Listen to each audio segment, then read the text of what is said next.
Hi, this is part two of the little talk I wanted to give related to the Harris article. And most of what I wanted to say directly about the Harris article I said in the first video. This is taking off from the Harris article a little bit to talk about my experience in graduate school and what I see happening with the academic job market, because I think it's important for those of you who are considering getting a PhD after your master's to hear this. And if you want to talk to me directly about your situation or something more specific, then I'm really happy to do that. But I graduated with my PhD in 2013, and I still have some friends who are in the process of getting their PhD at UT Austin. I have lots of friends who did get academic jobs. I also have lots of friends who tried for 3 or 4 years to get them, and they just never could find them. And they are brilliant teachers and amazing scholars and wonderful colleagues, but there just aren't enough jobs for the PhDs who are being produced by these PhD factories. So taking off from something that's in the Harris article on which page is that? Yeah, 60. Where he's talking about how basically English departments want to have their cake and eat it too. He says on page 60, they want full credit for teaching composition. They want the graduate teaching assistantships. This situation has led to a multi-tiered workforce in which a dwindling number of tenure stream faculty teach courses for majors and graduate students. And those same graduate students or ex-graduate students teach the introductory courses that the tenured faculty have abandoned. This is talking about the hierarchy in English departments, which is not unfamiliar to you. There are, of course, tenure-track faculty who are hoping to publish and get tenure, which means that it will be really hard to fire them after that. The job stability is very good after you get tenure. That's the point. And then you have full-time instructors who teach more because they don't have any research requirements usually. You have adjuncts, and I'm going from like the top to the bottom in the department. Adjuncts who work part-time and they get paid by the class instead of a salary. They may or may not have resources on campus to support them in their teaching, like office space or a relationship or the right to ask staff people to help them make copies. Office space is the big one though. And of course, if you're not full-time, you don't get benefits. So those are the people who are employed by the university, and they teach the introductory courses, and it's almost always composition. Some adjuncts do teach sections of introductory literature courses, and at the community colleges, that's all there are, the lower division composition and literature courses. In a PhD program, you have graduate students who, in some ways, are I can't make a ranking of graduate students versus adjuncts, but in a program like mine at UT Austin, you had graduate students who would teach our rhetoric and composition class for first-year students and some lower divisions classes. We got to teach a literature class after being in the program for like 4 years or so, and some people didn't get to teach literature very often. Professors love having graduate students, and so that's something, that desire, and it's not just the professors, it's the administrators who want those graduate students to get their PhDs because that's good for their ranking, it's good for their research university status. And it's really good for the graduates to go off and get tenure-track jobs because that increases the prestige of the university where they came from. Whether or not that's always a good idea for the people who got the PhDs at that point in their career, it's not really considered, but most people do want, of course, the tenure-track job when they finish.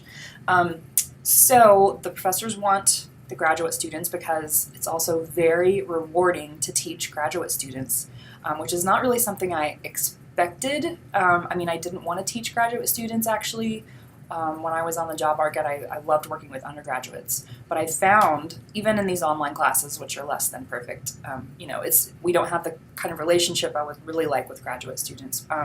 But it is so rewarding to teach graduate students, especially when they are themselves teachers, and we can just talk about teaching, and I can learn from y'all, you can learn from each other, you can learn from me. So having graduate students is awesome. And then having them, in the opinion of lots of professors, to teach freshman comp, which a lot of professors don't want to teach, is also awesome. But then the system breaks down if this apprenticeship model, like you work on your PhD for 6 or 7 or 8 years, and then you'll have a chance to get a job, a tenure track job at the end. It breaks down when there aren't any jobs at the end. And so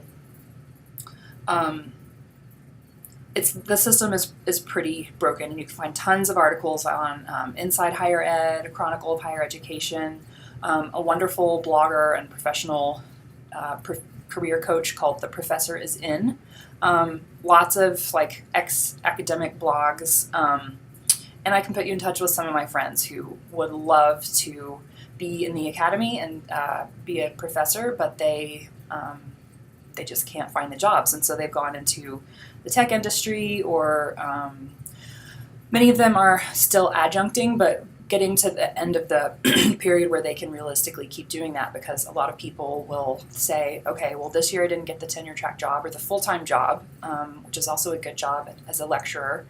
I'll keep adjuncting, and then hopefully this institution will hire me full-time, or I'll go on the job market again and I'll find a job next year. And then that doesn't happen, and then it doesn't happen the next year. So it's just very sad to see that. And a lot of people don't expect that when they're applying for PhD programs, because you have someone, you have your professors, you have someone like me, and I consider myself incredibly lucky to have this job. I love it, but I was very lucky. So after seeing the experience of many of my friends, and Harris writes about this in the article in 2000, the employment situation is even worse in 2016. It's just a very costly gamble to try to get a PhD and expect that you'll have a tenure track job on the other side of it. I can go more into the costs, and not just the financial costs, of what that means for a young person who wants to start their career, and how uncertain it is that you'll find a tenure track job at the end. Because just in our department, we have more adjuncts than full-time faculty, unfortunately, and no one likes that, but the administration says it's too expensive, and they can't afford a full-time position for us to hire someone else. So I have lots of feelings about that, and I just wanted to let y'all know, because I know some of you, based on your introductory posts, were thinking of going to pursue a PhD. So there's this very seamy, unfortunate underbelly of English departments. It's the same situation in other departments, I just don't know it as well. And we have freshman comp, which really affects our staffing. So I won't say don't get a PhD, but I will say that it's a very costly gamble, and it's not just a situation anymore of if you love it and you're good at it, then you should go, because you can totally make it. You can hack it in graduate school, and therefore you should go and you'll get a job, and everything will be fine, because oftentimes it's not fine on the other end. So I don't want that to be the last thing that I say to y'all.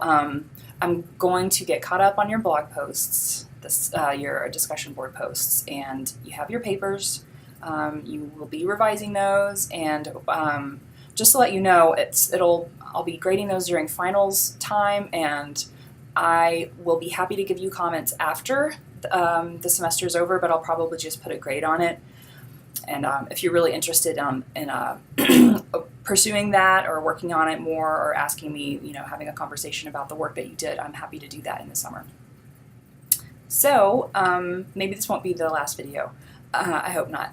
I will be reading your discussion board posts and be interested to see what you have to say about the Harris and the other article about how to prepare yourself for teaching composition while you're in graduate school so that you can be more competitive for those jobs once you get your master's or your PhD. All right, have a good week, even though it's halfway through the week, and I will talk to you later.